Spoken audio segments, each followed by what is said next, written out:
So, good afternoon again, and a very warm welcome to this month's webinar in the series of education-themed webinars organized by the KFI. It gives me enormous pleasure to welcome Rajan Chandy, our speaker for today.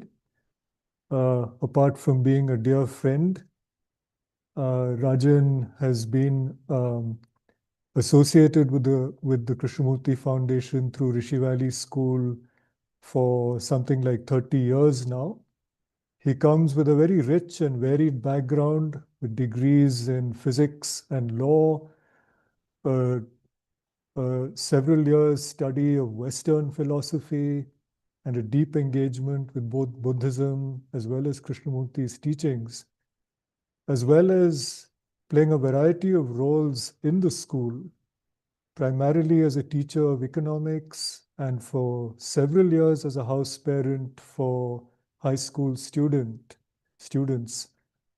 um, in the course of which he's engaged with students in a number of different ways, both in class and outside the class, on the sports field as a passionate basketball player and hiker, and with various other interests that he has. So I think Rajan is uniquely equipped to tackle the question that he'd like to raise today, which is this vexed question of finding out what you love to do, which is something that comes up quite often in Krishnamurti's discourse. And I think Rajan is going to be looking at this question and perhaps looking at it from an unusual perspective. So welcome, Rajan, and we all look forward to hearing you. Just one thing for those who are attending this webinar, if you have any comments or questions that you would like to ask, you won't be able to speak, but please feel free to use the Q&A tab that you'll see at the bottom of your screen and type in your questions. And after Rajan finishes his talk, between 45 minutes and an hour, we'll have some time to take up some of those questions. So go ahead, Rajan.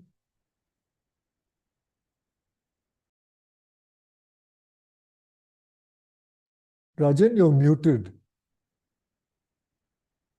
Okay. Thank you, Siddhartha, for this flattering introduction. Yeah, I'm at a bit of a disadvantage. Being a teacher, I'm accustomed to seeing my audience when I speak. And here I am not able to see all of you.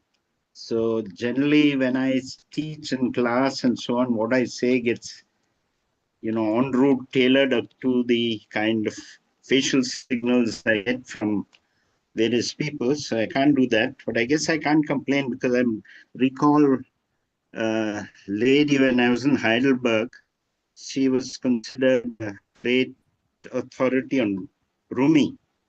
I think her name was Professor Annie-Marie Schimmel, and she had come to give a talk in Heidelberg. And at the beginning, she said, I prefer to talk with my eyes closed. And she closed her eyes and spoke for 1 hour, 15 minutes without opening her eyes even once. Okay. It was as if she was carrying on a conversation with herself. So, given that example, I guess I shouldn't complain. I have at least Siddharth's face so I can look at. Okay, let me proceed with my talk, which is titled Work and the Question of Meaning in the Modern World. I'll try to be as succinct as possible. It's a very vast and topic with many different strands to it. So it's not easy to put it together, but I shall try my best. My talk will be divided in two parts. The first part looks at the nature of work in the modern world and the problems associated with that. And the second is what are the kind of solutions that we can look at, which are maybe possible. One of which only is what Krishnaji spoke about when he said, do something which you love. Okay, let me start with the nature of work in the modern world. I want to briefly contrast it with work in the pre-modern world. And therefore, I will just briefly indicate some aspects of that. You see, in my understanding, work in pre-modern times was very much an expression of life. It was part of one's identity. A very quick way of realizing this is to look at names, even modern names like Carpenter, Smith, Taylor.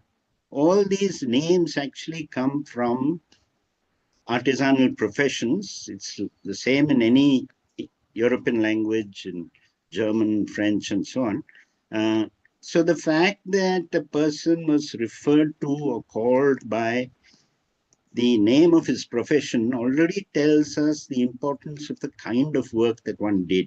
So this is one indicator. I'll just briefly mention other indicators also.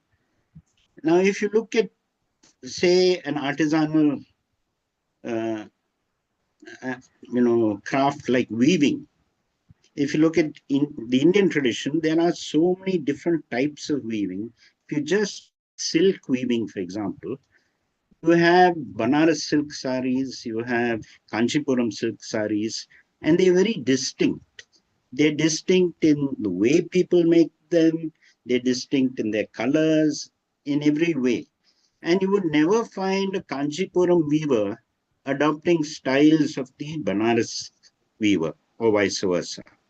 So even within one craft, you find so many varieties, and one's identity was linked also to the way in which one did things. Another indicator of this, which you still see if you go to Kutch, is in the kind of embroidery done by different tribes. Embroidery is, something very important in the life of tribes there, because women embroider while they're girls pieces, usually one major piece and some other pieces, which they take as a kind of a dowry.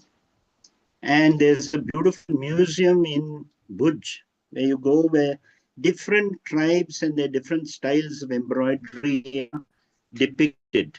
And they keep changing the pieces, I think once in 6 months, once a year. They're exquisite. And each one is completely distinct. And people who know this can identify the tribe a woman comes from just by looking at the kind of clothes she's wearing, the kind of embroidery. So, work, the way one did things, all this was kind of very central to life. You also find, to take a somewhat different example, if you take, the myth of the Lohar Kahani, in what is today Jharkhand, Chhattisgarh, that area, you find that the ironsmiths, and this dates back perhaps to, I don't know what, 5th, 6th century BC, uh, or maybe even earlier, they have the myth tells us about how this craft came into being. And very often these crafts are, in a way, gifts of gods. So the work is linked with the whole cosmological understanding. When I'm an ironsmith, I'm not just an ironsmith. I am a member of a community. That community is integrated into the cosmos in a particular way. So work has very deep meaning. And to take one last example, when in Rishi Valley long back, we had a girl whose mother was from Kerala, his father was from South Africa. And he had come once and he showed us a documentary about a Bushman tribe. And this particular Bushman tribe believes it is dishonorable to kill an animal at a distance. So when they hunt, they run the animal down. They run the animal down till it's too tired to move, and then they go up, ask its forgiveness, and then kill it face to face.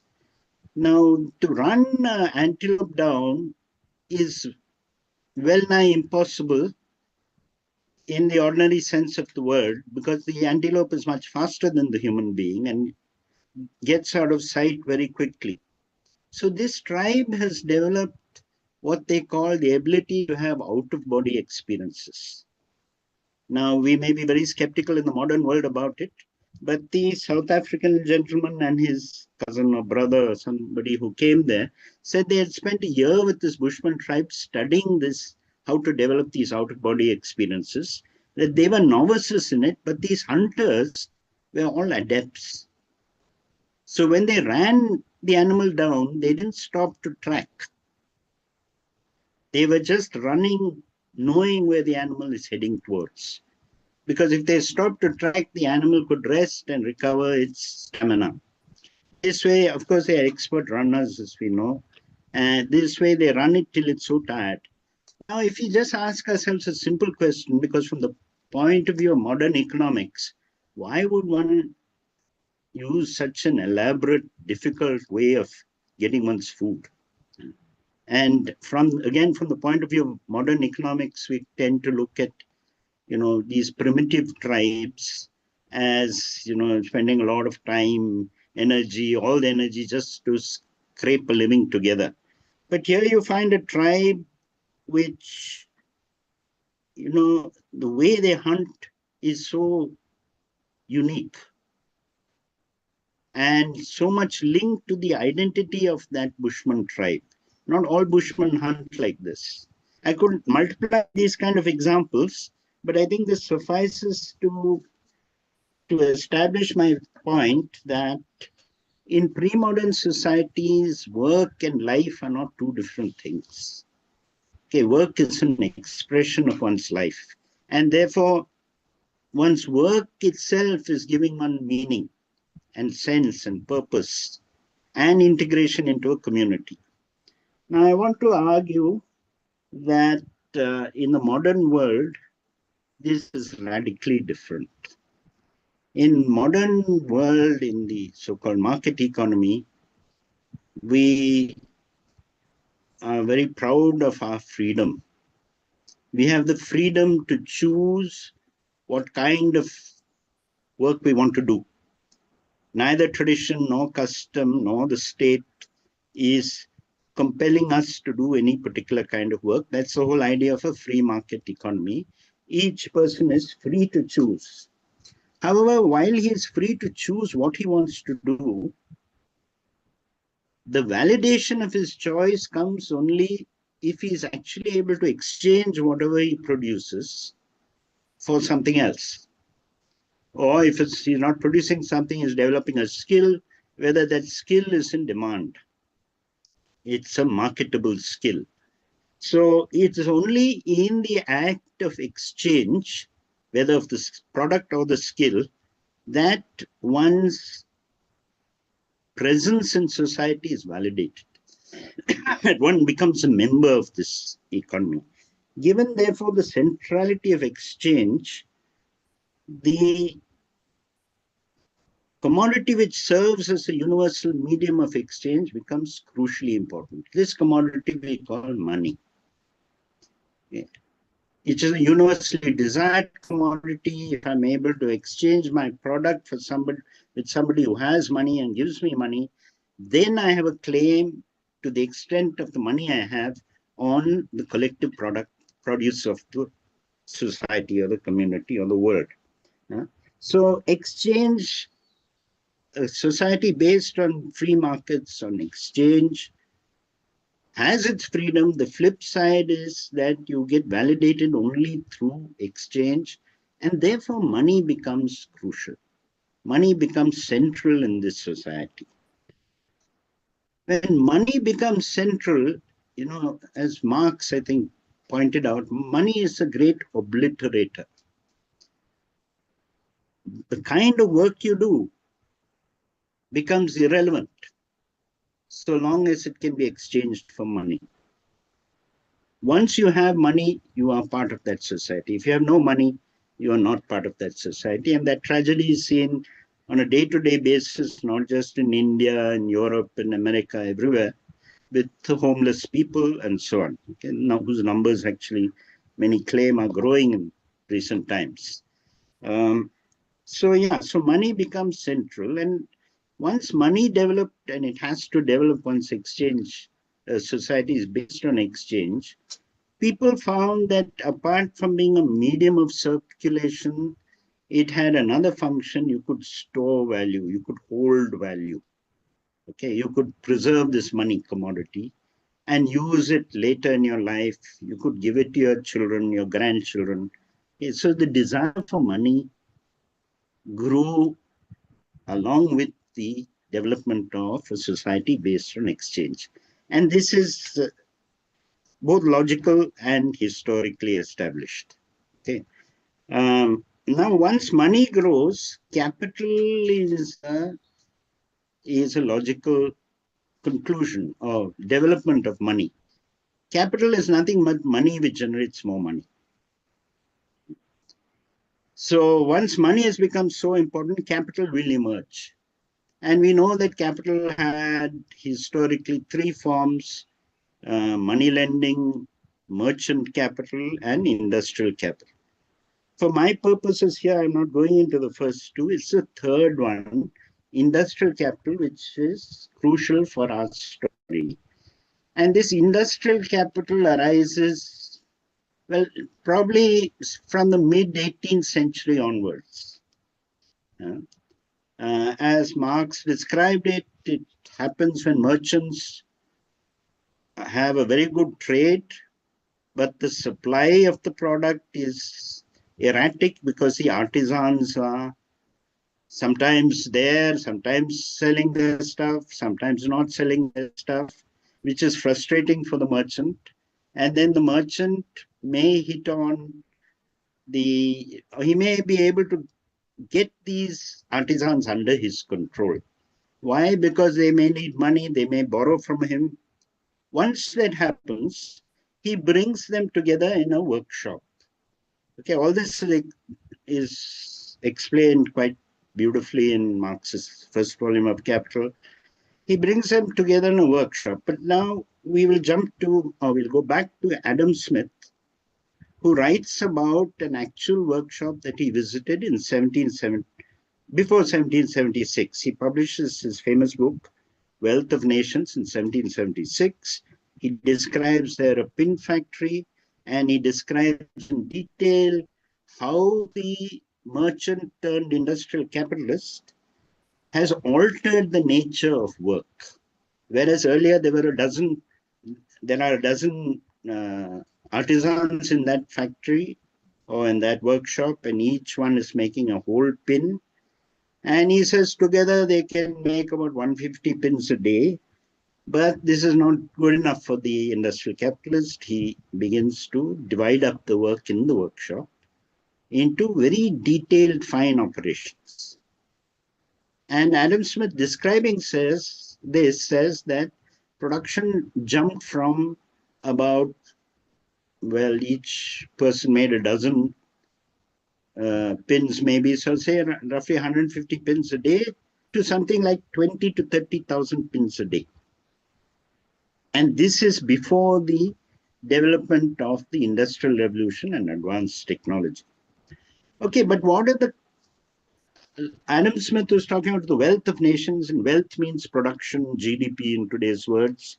Okay, is highly enamored by this process and lauds it and says it's fantastic, it's increasing productivity of labor, etc. But I want to ask at what costs? Because the artisan who, if you go back and compare to what I said about pre-modern society, was proud of his craft, found it creative, found meaning in it, has now been reduced to a detail worker. He does the same operation hour after hour, day after day, week after week. He goes on, and this increases the efficiency because he becomes very fast at it. And over time, the industrial capitalism has found ways to speeden up this process. So not only is he doing just a detailed operation, he is doing that faster and faster. So the stress levels become very high. I like to take an example, which some of you may have heard before, heard my presentation in the teachers conference. But if you look at, Formula One racing, the pit stops, when a car drives into that stop, it has to all the tires have to be changed, it has to be refueled, and any other servicing. They have tried to reduce the time for this, and now it is just little over 2 seconds to take out 4 tires, put in 4 new tires, refuel it, do whatever else is necessary before the car drives out. So the whole history of industrial capitalism has been nothing but reduce the time required, make work more efficient. Okay, without counting the costs for the worker. Now, as I said, it becomes extremely stressful. The fact of this extreme stress is being seen in the amount of, when I was in Germany in the 80s, I read reports in the newspaper at that time which said that 1 out of 4 Germans need to take antidepressants to go to work. The work is so stressful and so meaningless. It's probably worse now. But apart from this fact that the work becomes stressful and drudgery and meaningless, if work is divided up in this way into very detailed, minute operations, then the industrial capitalists have soon found that a robotic arm could do the work better than a worker. And thus began the whole history of the displacement of workers and their displacement and then the fear of unemployment. This, in today's world right now, is one of the biggest problems that world economy faces. It comes under the slogan of jobless growth. That is, the economy is growing faster and faster, but requiring less and less workers. And now there's a lot of talk about AI and, what it will do in the next 10, 15 years. Some of this is probably hyped, but there is fear that this rate of displacement of work is going to accelerate. So this is the case with factory work. But with the development of capitalism and with the development of modern world, this type of thing has penetrated not just shop floor production, but all services. Because at some point the computer was developed. The computer works on the same kind of principle of being able to break down a complex task into minute operations so that they can be programmed into a computer. And humanity has succeeded in doing this, and therefore computers can now replace people in the service professions, banking, even medicine, and so on. And since the whole drive is to make more money, even in what was once very noble professions like medicine, things have changed. I was told recently that in these 5-star kind of hospitals, there are 2 categories of doctors. You're given a choice.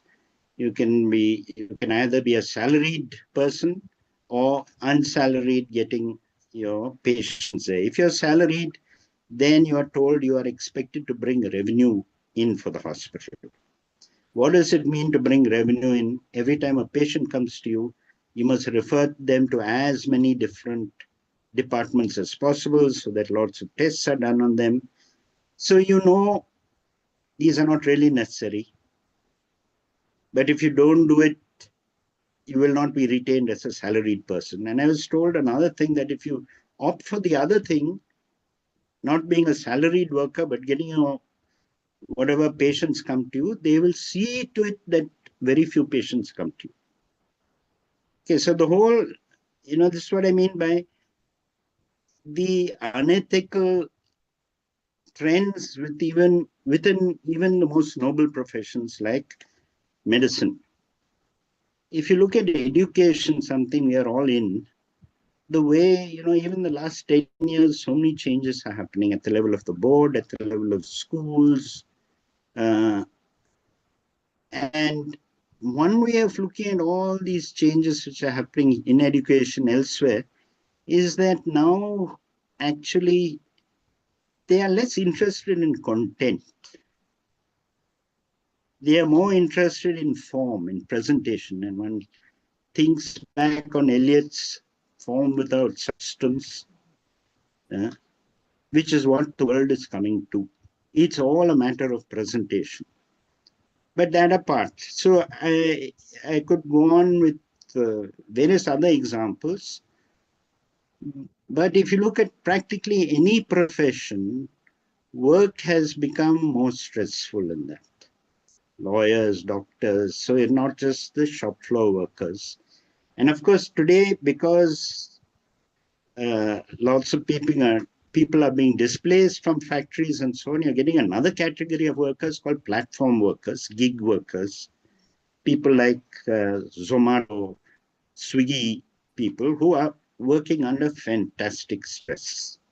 They have to deliver within 10-15 minutes, others they get severe penalties, and they have to go race through traffic and so on. So that kind of platform workers, and they are theoretically self-employed, but that's a hoax. They are on a platform, the algorithm of which says that make sure that they put in maximum work. So even if you start on easy terms like they did in Ola and Uber and so on, eventually as an Ola or Uber worker, you're working minimum 12 hours to make ends meet. So the 8-hour working day is being out. Recently, there was a strike by, I think it was bus transport workers in Andhra, because they wanted to increase the working day to 10 hours. All unions in India joined together, including the BJP unions, for a general strike recently because of all these factors. So the stress of work is being felt at various levels of society. Of course, those hardest hit are probably the ones at the low end rungs. But the ones at the upper rungs, even though they earn good money, uh, the stress sometimes leads to burnout, quite often. So money is a great obliterator of many things, not only what kind of work you do, but uh, of the person himself. The person means less and less. Yeah? Okay, so briefly, I spoke about this. Let me say one last thing. Marx, writing in 1848 in his pamphlet, Labor and Capital, or Wage, Labor and Capital, he's still at that time what we call the young Marx, who's very concerned about the question of the alienation of work and the alienation of worker. He's classified as the more humanistic side of Marx compared to the later Marx. So in Wage, Labor and Capital, it's a line which he says, if a caterpillar were to spin in order to remain a caterpillar, then it would be a wage worker. Okay, it's really a brilliant piece because caterpillar spins in order to fulfill itself, become a butterfly. And the humanistic perspective that Marx is embodying here is saying we work in order to grow, in order to flourish in various ways. And work is not just an individual thing, it's also your relations. You're expressing your relations with fellow human beings and with the environment, all this. And the idea of work is one of growth. It's there very strongly in Hegel. Okay. And Marx is deeply influenced by Hegel, this idea of the work and fulfilling oneself through work. But he's saying under capitalism, a worker works to remain a worker. So at the end of 40 years, he's exactly where he was when he started at the age of 15, 16. Now he's 55, he retires, and he has nothing to show for, nothing.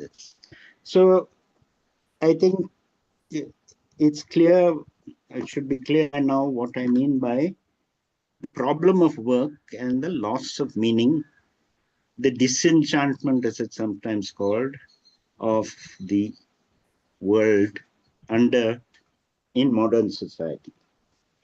Work is increasingly stripped of its meaning because of the drudgery, stress, and so on, and the atomization. Along with atomization goes competition. So the work environment in many places is very competitive. It is difficult to survive if you're not competitive in those environments. You are forced to be competitive. Okay, and to top it all, there is, despite all that, a great sense of uncertainty, hanging like a Damocles sword over all our heads. This we see even at the level of schools, the anxiety, if not of students, of parents. Uh, what will my child do? What career should they take? An anxiety which I have seen growing, and I'm sure others will agree with me, or many others, grown a lot since I first joined Rishi Valley. 30 years back, there was very little anxiety of this kind. Which college I'll get into, what kind of job I'll get. People from, our kind of backgrounds, the upper middle class, the only question, which is better. But now there's a different kind of anxiety. And your whole, IIT coaching, this, that, you know the scenario, I don't need to elaborate on it, is all a reflection of this anxiety. Okay, now I've outlined the problem. What are the possible solutions?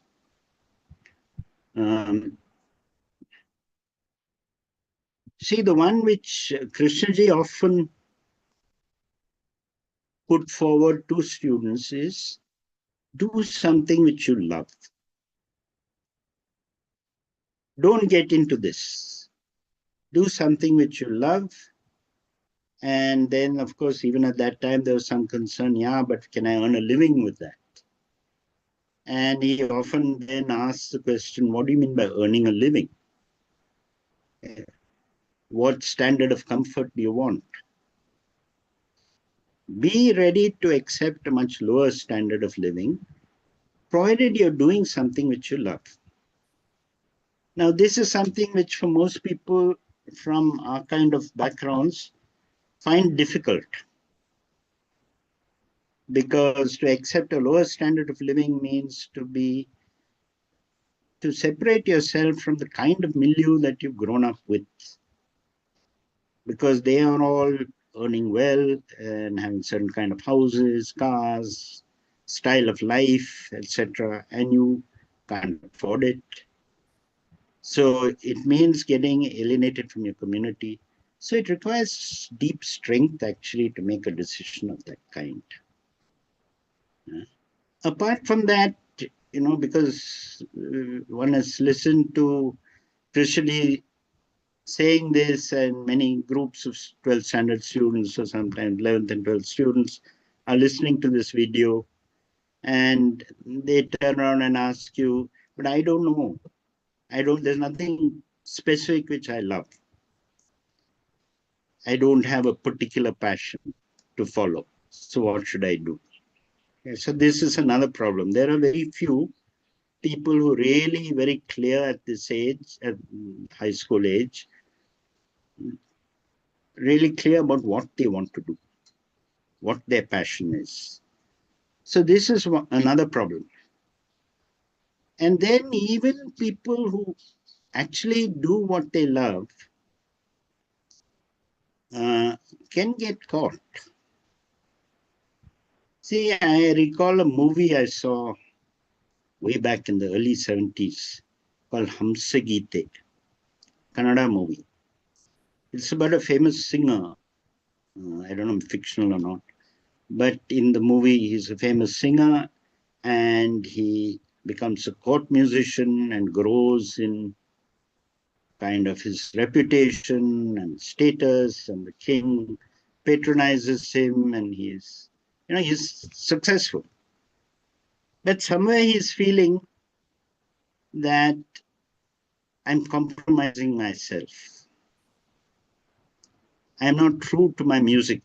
I'm performing for an audience. And then finally in the movie, he kinds of leaves the king's court and goes out into, the Rocky Mountains. Somewhere near Hampi side and so on, there's Rocky Hills. And he lives like a recluse, just singing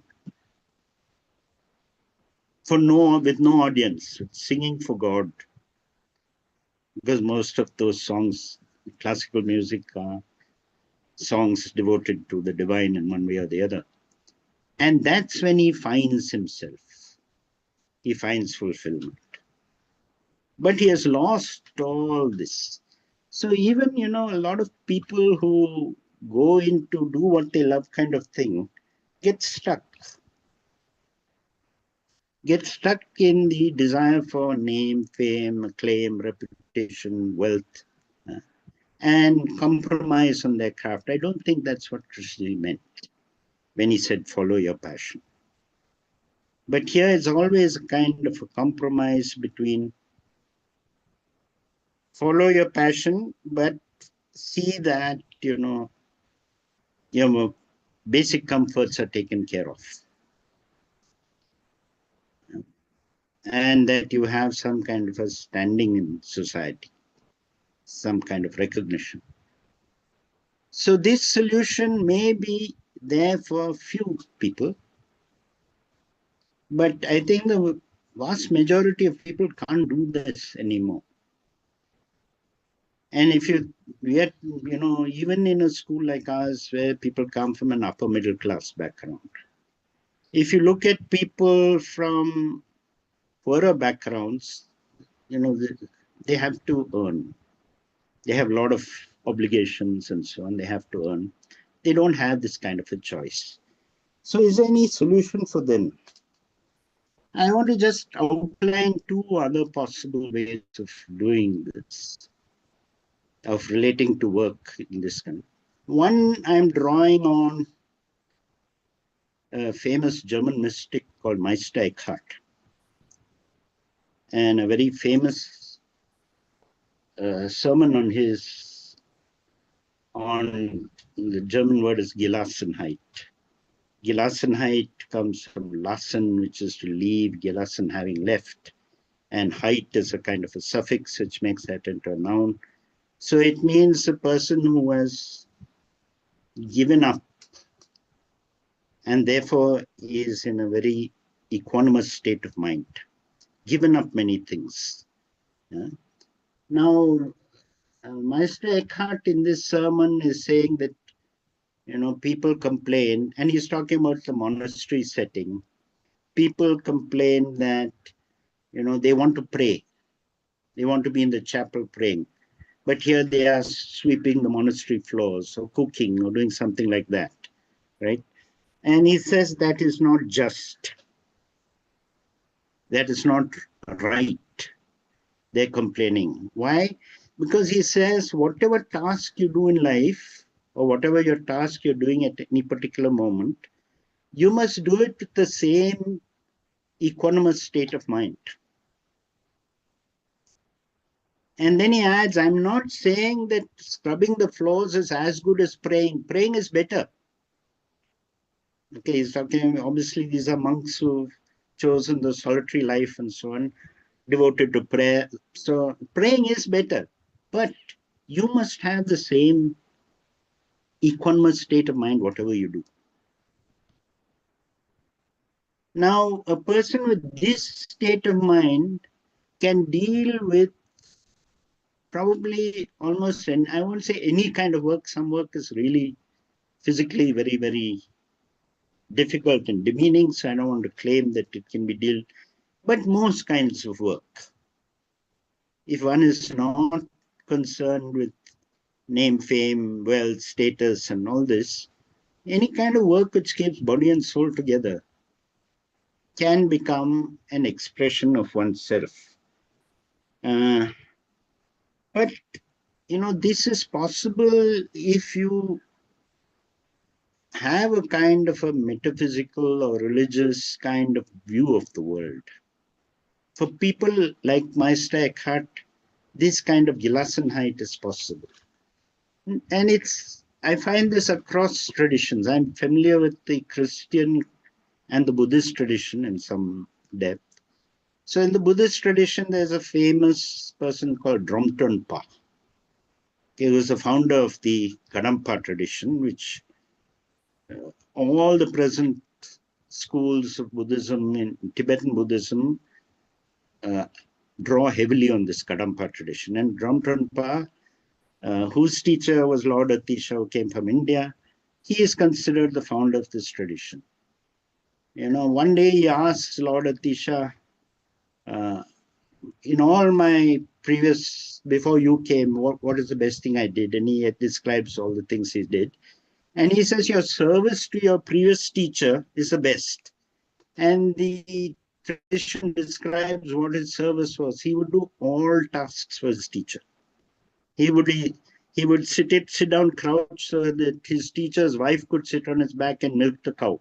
While he's doing that, he would be with his hands kneading butter into leather to make it soft. Okay, so it describes in detail the kind of demeaning servant-like tasks that he did, but he did it with a joyful mind. Okay, so it is possible, if you're located within a certain way of looking at the world, to be happy and joyful, whatever tasks you do.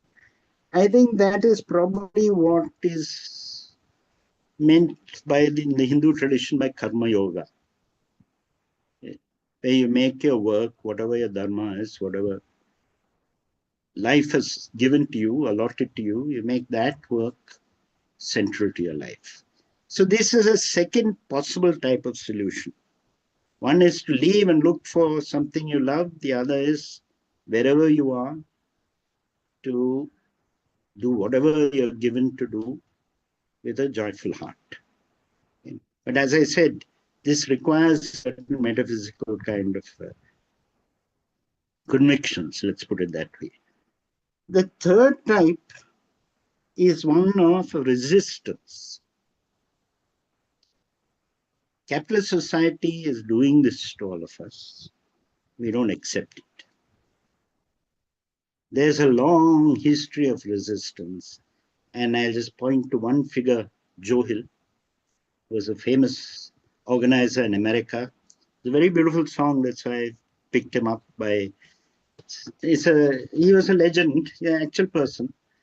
And this song is a folk song about Joe Hill, sung beautifully by Joan Baez. I'll speak out. I'll tell you one verse of it. I dreamed I saw Joe Hill last night, as alive as you or me. But I, says Joe, you're 10 years dead. I never died, said C. The copper bosses killed you, Joe. They shot you, Joe, says I. Takes more than guns to kill a man. Says Joe, I never died. Okay. That's the refrain of this thing. So he was a person who went around America organizing workers and so on to resist, to fight back, to get some kind of semblance of dignity. And I feel this type of an option is still a valid and I would say a necessary one. There are many places in society where, people need to fight against this. But there's another type also within resistance where you're not in a confrontationist mode against capital and so on. But you are a kind of a transformative presence wherever you work.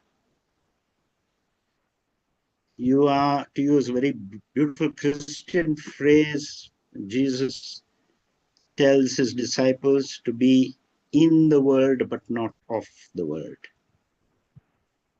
And he tells them to go out and preach.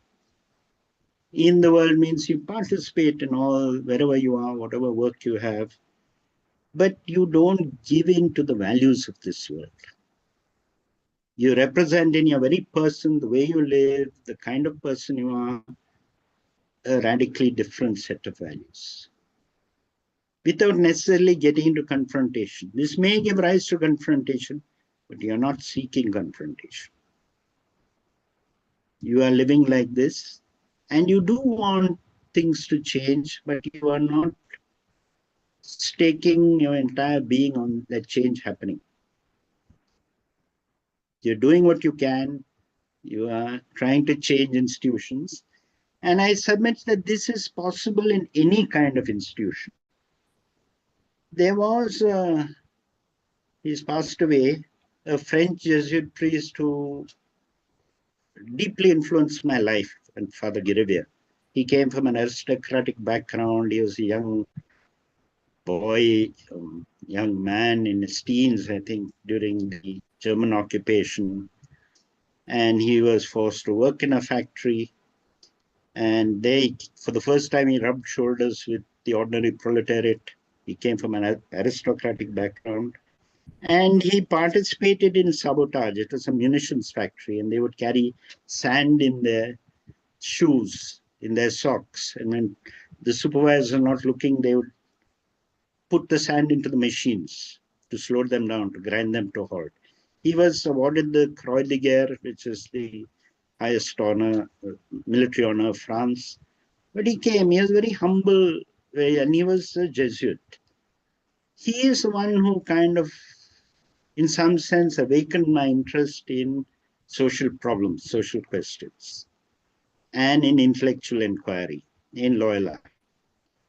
And I must say I loved him. You know, he was a tremendous person. Very, very quiet, very self-effacing, but there for you whenever you need it. You know, at one stage we asked him when we were getting radicalized, they said, Fauji, why are you hanging around with the Jesuits? They are kind of, you know, corrupt, backward, whatever, okay, reactionary, one of the most reactionary orders. Actually, they're both reactionary and produced amazing people. But anyway, they generally played a very reactionary role in history. I said, why do you stay there? Then he said, one, you need people both inside and outside. Okay. So this is the third way. Now to just wrap up, because I think the time is up also. You see, these three possible solutions, one's opting out and finding something that you love.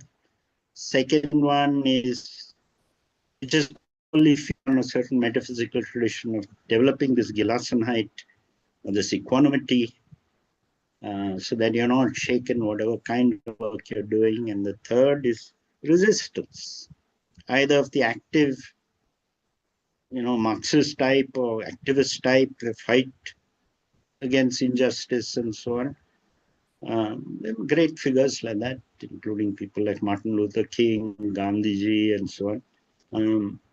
Or you're just where you are by your way of being, your presence, you're showing a direction of change. You don't know what impact it will have, whether it will have any impact, no impact, but you are that. Okay, so this is how I see the problem, possible solutions, which I thought I'll just put forward to you all, and maybe you can have a discussion on it now. Yeah. Thank you. Thank you, Rajan, for that very rich and layered laying out of what we see as the problem, and also for your exploration of some of these ways of meeting it. I see there's one question already there in the Q&A, so I'll read that out.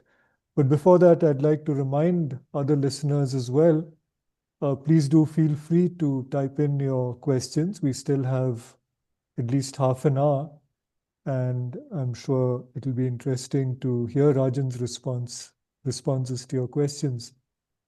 So the question that's come in already is this: with the advent of the Industrial Revolution, haven't we started drawing parallels between the work done by an engine and by a human? So much so that we've started to measure human effort in terms of efficiency. Aren't we trapped in our own creation, not understanding that we should not compare ourselves with machines? Yeah, I take up this notion of efficiency because I just touched it. It is a kind of a driving force in practically everywhere in the world, in all institutions, the notion of efficiency. And quite often we don't realize that this drive for efficiency is at great human cost. And that actually this efficiency is not bringing in anything great.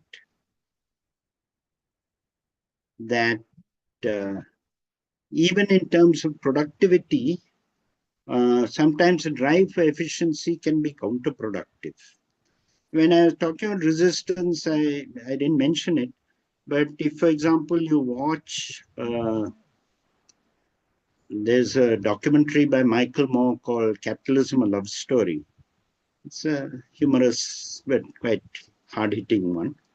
One part of it, he shows two places where workers have taken over and run the enterprise. One is a bread factory, and the other is actually a more high-tech thing. I forget what it is. In both, there is a process by which the workers sit together and discuss the thing. You see, one issue within the Marxist movement, which I remember, there was a criticism of trade unionism saying that it's only interested in wages, okay, raising the standard of living of the workers. That is not the crucial point. The point is regaining control of work, and that the unions don't take this up. How is it, whether it is possible, to what extent it is possible to reorganize work in a way in which this stress and monotony becomes reduced? It's not possible to eliminate it altogether, but you can reduce it, and you can get a sense of solidarity while doing it. What one sees in Michael Moore's thing when these workers are being interviewed and so on is a very good sense of solidarity. And their businesses are running well. They are surviving. They are not being wiped out by more efficient bread making factories or anything like that. So they are doing it. And this is possibly an area in which a lot of work could be done. But it can be only done by people who are in that environment. So in each environment, whether it be a factory or a school, so whatever, one must look at whether, in the name of efficiency, things are becoming impersonalized. Okay, the human quality of relations are being lost. I give a simple example. 20 years back in Rishi Valley, everything was face to face. There were no mobile phones, no smartphone. There were two phones on campus. So if we wanted to communicate, we talked to each other. And this talking need not have happened. In fact, most of the time it didn't happen in formal settings. We'd be talking to each other all the time. With the advent of the smartphone, what I find is that we talk to each other less and less. We send messages to each other. Okay, and it's also in the name of efficiency. Communicate quickly with various people. But I feel something is being lost in that process. So, we have to see in different environments, is this really necessary? I can multiply examples, but I think you get the point. And sometimes even sacrifice a bit of efficiency for the sake of participation. That more people participate may bring down the efficiency somewhat, but in the long run, it's going to be more healthy for that institution. This is my personal feeling. Yeah, thanks, Rajan. Here's another question. Hello, Rajan. This is from Donald Creedon. A long time you spoke about remaining human in stressful and unethical work environments. But how do Hmm. we even define what's, quote, necessary for survival, unquote, today? In our current context, survival isn't just about food or shelter. It also includes social dignity, mental health, and so on. So, how do we balance the need to meet these shifting survival needs with the deeper search for meaning?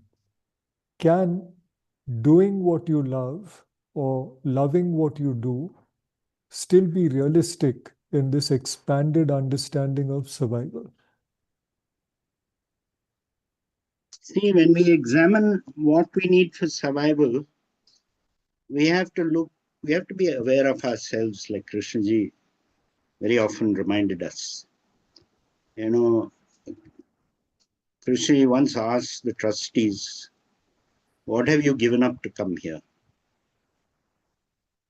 And I think he meant by that in order to live a meaningful, fruitful life, he was talking about the foundation and so on, but to generalize it,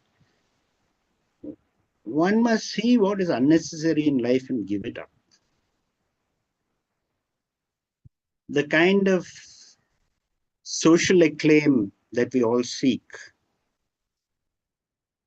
is unreliable. It's ephemeral. We have to develop our own insight into this in order to be able to give it up and to focus on what is really meaningful. What is really meaningful is to be there for others.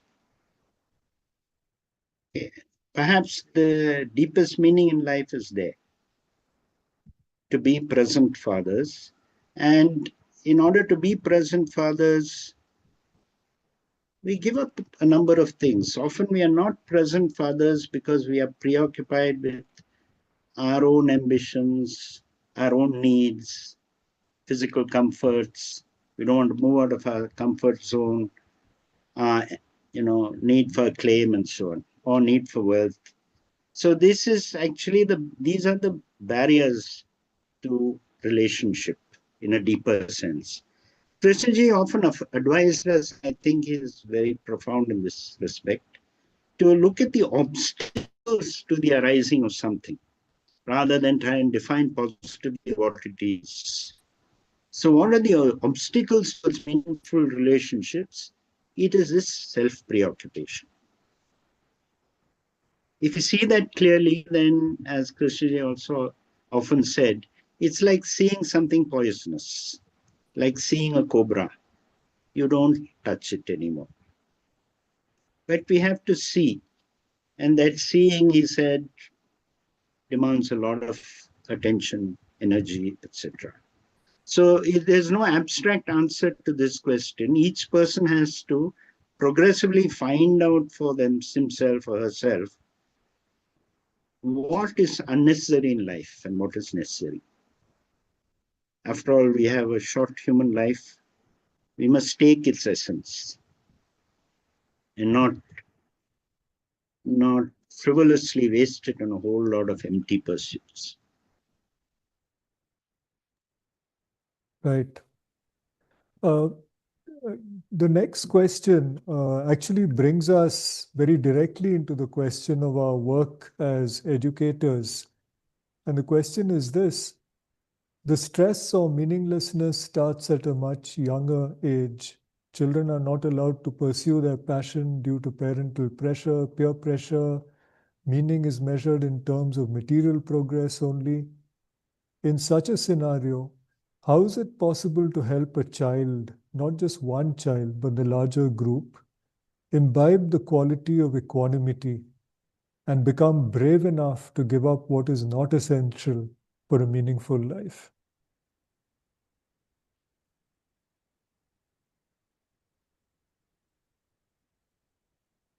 It's a particularly difficult question because, see, within a particular religious context, there are teachings on how to attain equanimity. For example, if you're a Christian, there are certain kinds of teachings. If you're a Buddhist, there are other kinds of teachings. In a context where there are people from different backgrounds, religious backgrounds, different metaphysical convictions, or very few convictions of one kind or the other, it becomes more difficult because, uh, then when these metaphysical convictions, people say metaphysics is bad, I don't agree. Okay. You have to have some understanding of the world, the cosmos, life, death. Uh, but if you'd have none, then in that vacuum, what fills that vacuum is the search for pleasure. Okay. That is what, that kind of hedonism is what rules the world today. The search for pleasure, it need not be sensual pleasure. Okay, people can take pleasure in power and money and all kinds of things. But it appears that that is all that is important in life. So very often children and parents and so on are coming with these attitudes. How to overcome them, that is a very complex question. It's not just a question for the classroom. It's a question for how relationships in the school as a whole develop. The house, house parents, the house, games field. It's in every place. And as a community, we must become aware of the issue in a deeper way. What we do find is that people pulling in different directions, unfortunately. And therefore, it's difficult to communicate something to the child. And we finding less and less the ability for adults to engage in dialogue with each other. They have too many fixed opinions, too many fixed points of view. And the kind of openness of dialogue is, well, I think it's becoming less in the world as a whole and even in our institutions. So it's I don't have a simple answer to that question. But it's something which you shouldn't seek an answer from somebody else. Each one of us has to work towards that answer. Let me just ask a follow-up question because I think this is so central to uh, our understanding of what the role of education is in living a meaningful life. So suppose students come to you as a house, as you're a house parent, and students would speak to you with a certain degree of freedom. And there's a child who you see is torn between wanting to do something or the other. It might even be in terms of the subjects that the student wants to study, and a certain kind of pressure that is pushing him in another direction to to take a safe set of subjects, let us say, that are perceived to be better in terms of career options, for example. How would you respond to this as a house parent, as a mentor? What would you tell the child?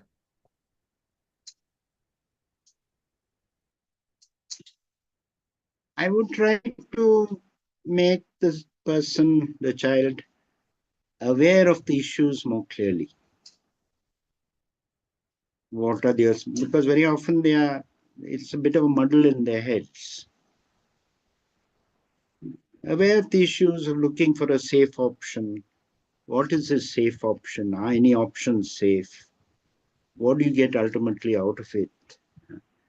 Uh, and pursuing something which you are more deeply interested in on the other side. I would try to lay it out. But the ability to do so depends on things happening elsewhere also.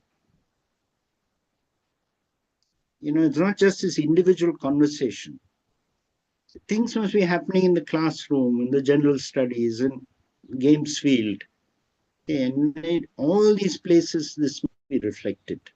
That's what I meant by, it is, I think Krishnaji did say on more than one occasion, you have to realize you can't do anything alone. That is a fundamental ground for cooperation. And you have to be able to suspend your own things and enter into dialogue with each other.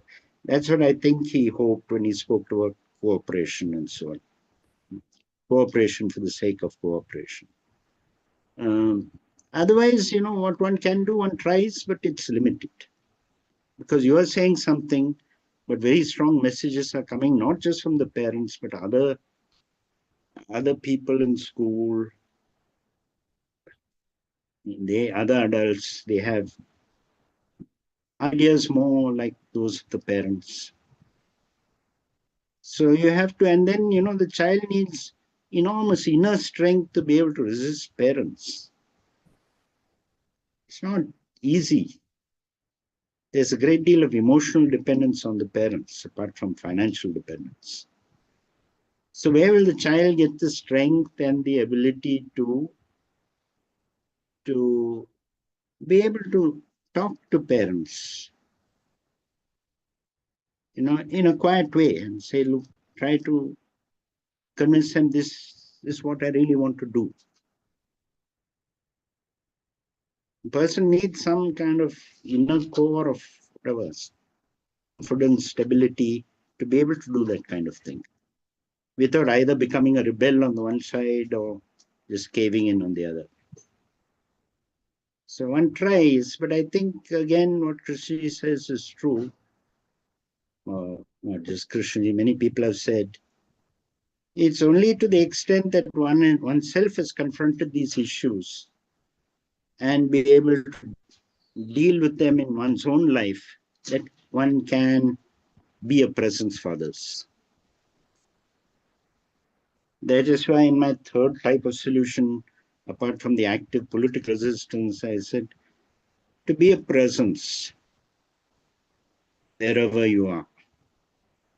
See, sometimes you and Rishi Valley, sometimes we had some office staff. I don't want to mention names, okay, but they had an incredible presence. Not a big job, accountant or something like that, but they're there for all of us whenever we need any help. And they're doing a job which is not paying very much, which has not got some high recognition, but they are so cheerful. Yeah, that quality is amazing. That's a kind of quality we should have more and more of. And then children will see in that quality something which gives them strength. I saw that quality in Father Giravia. I felt it more than intellectually knew what it was about because I was young at that time, 16, 17, when I was in college. But I just felt that quality. So that's You know, something we all work. Yeah, sorry. Go ahead. no. Please, go ahead. You finished what you were saying. It's something which each of us needs to work towards. I believe if anybody can develop these qualities if there is the desire to do so, if you like. Yeah, what I was about to say was just that, uh, it's also linked to this whole question of excellence, achievement, doing the best you can in whatever area you're interested, and so on. And in the life of a school, a lot of time and energy goes towards, goes into uh, uh, achieving standards, let us say, of doing things very well, of fulfilling your capacity, as individuals, whether it's on the sports field, whether it's in the way we, in our academic classes, cultural activities. It's a commonplace to tell children that you should be doing whatever you're doing to the best of your capacity, and I'm sure that's well meant. But I see here a possibly unintended consequence, which is, does that go against the grain in some way of this presence that you were talking about, being a transformative presence in the work environment or in any environment where your concerns are not foregrounded, and something larger is.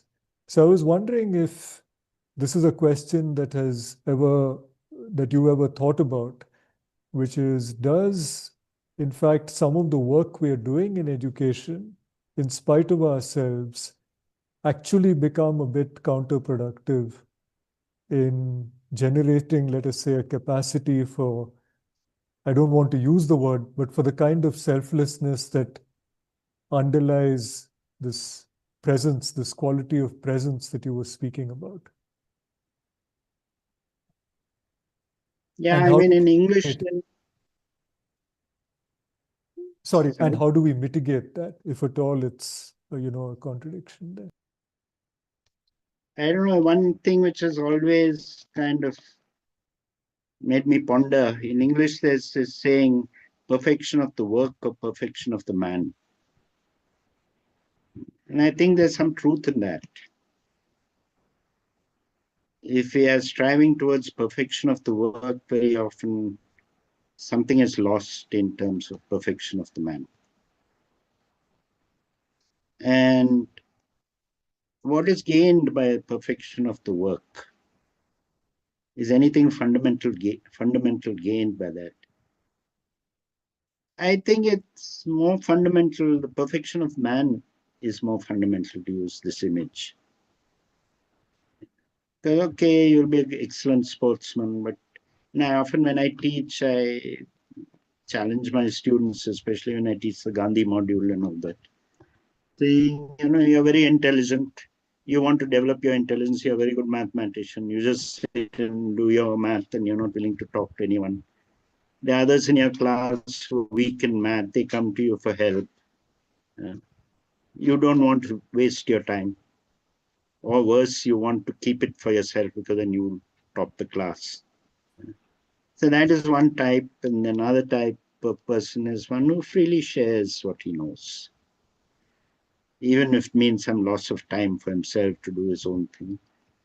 And ask them, which do you think is better? And invariably they say the second is better. So I also think so. That this is what I think Krishnaji meant when he said to create lions, not mice. Right. Here's a short question. How can one really know what he loves to do without influence from external factors?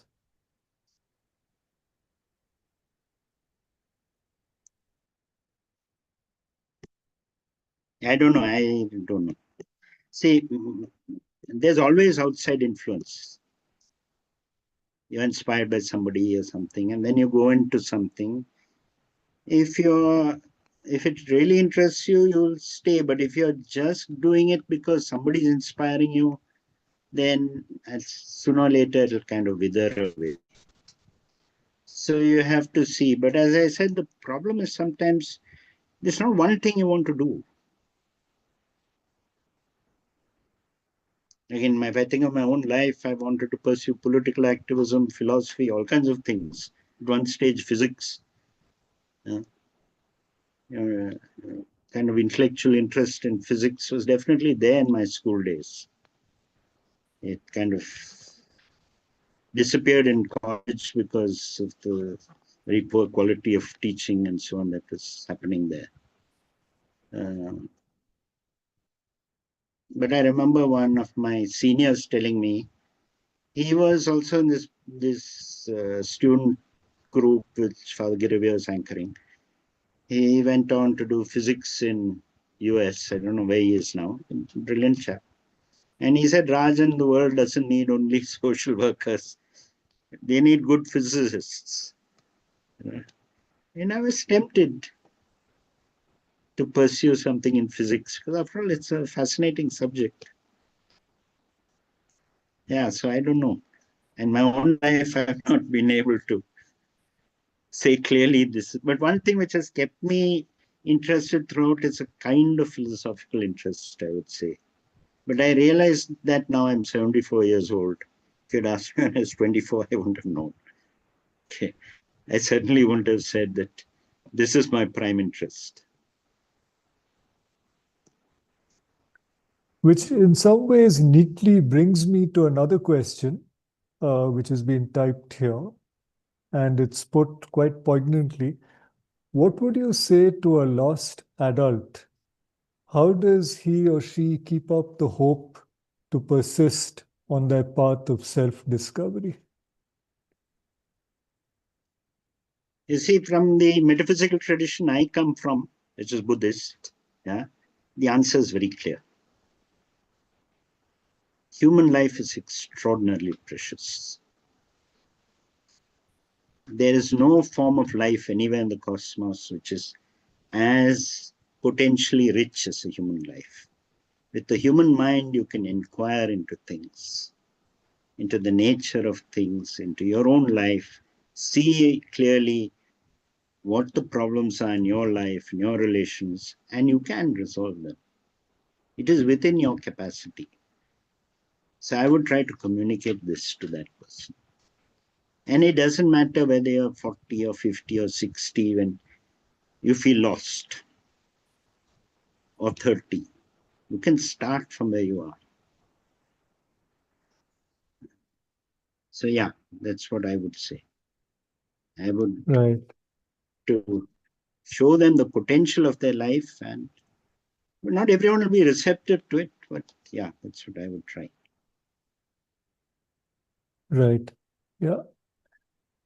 Uh, Here there's an intriguing question of a slightly different nature. Is work mandatory for human beings? And the follow-up question there is, can't worship alone help human beings to live without work? I'm not sure what the questioner means by worship, but Yeah, I'm also not sure. But yeah, I started by saying our work was very essential to human identity. Uh, See, there's a debate early in the Marxist movement.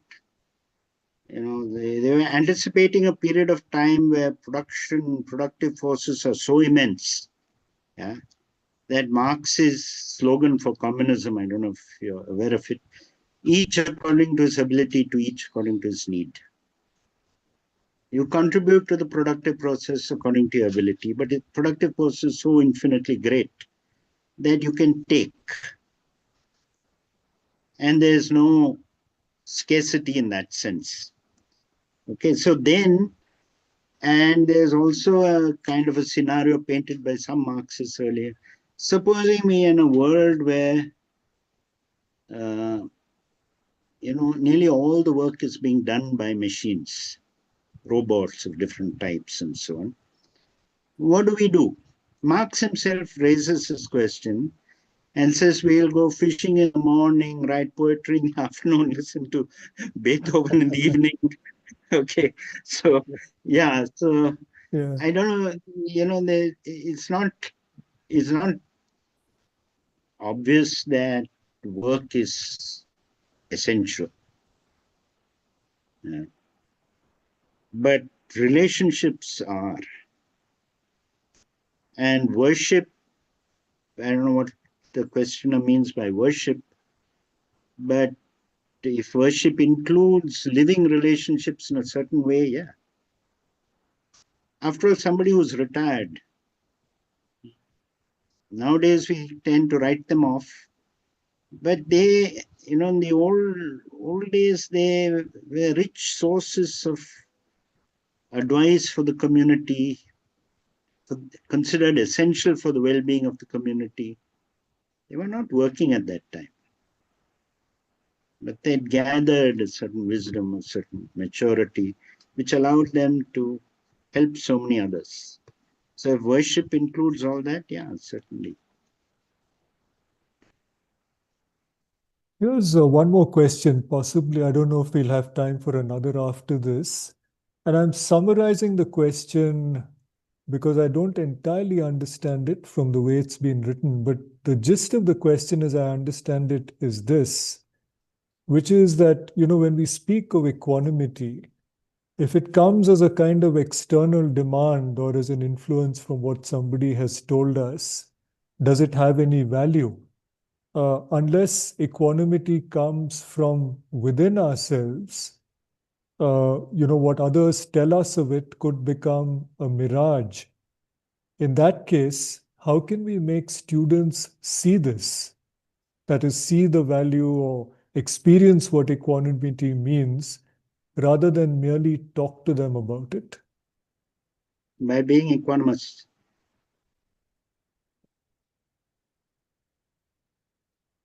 I agree. If you're just talking about equanimity, students are very sharp, okay. They see through it. You're telling them be equanimous and you are just getting, flying off the handle every 2.5 minutes.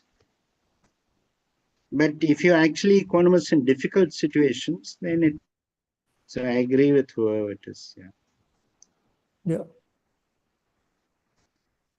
So I think Yeah, we're nearing the end of our time. I was just wondering if there's anything further that you would like to add. I know you probably cut short your talk a little bit because of the time. We have a few minutes. If there's anything you'd like to add, please. I think there's enough food for thought. So there are so many. Each of these areas can be probed into further. That's why Yeah, when I took it up, I'm taking on more than I can chew because there are so many different aspects to each of them. But yeah, right, I wanted to present an overview of the right. problem. Yeah. Yeah. No, and thanks so much for doing that, Rajan. I think it was again a very rich sort of laying out of the problem and also of the various kinds of responses to it, each of which is, as you said, complex and needs further investigation really for us to be able to realize these in any way more than the intellectual. So thanks again, Rajan. I mean, it was very nice having you uh, conduct this webinar. And thanks very much to all of you who took the time to be here live during the session. And just a reminder that there is a YouTube channel, a link to the KFI, where this webinar in a few days will be, a recording of it will be made available, as are all the earlier webinars in the series. So thanks again and goodbye. Thank you, sir. Bye. Bye. Bye.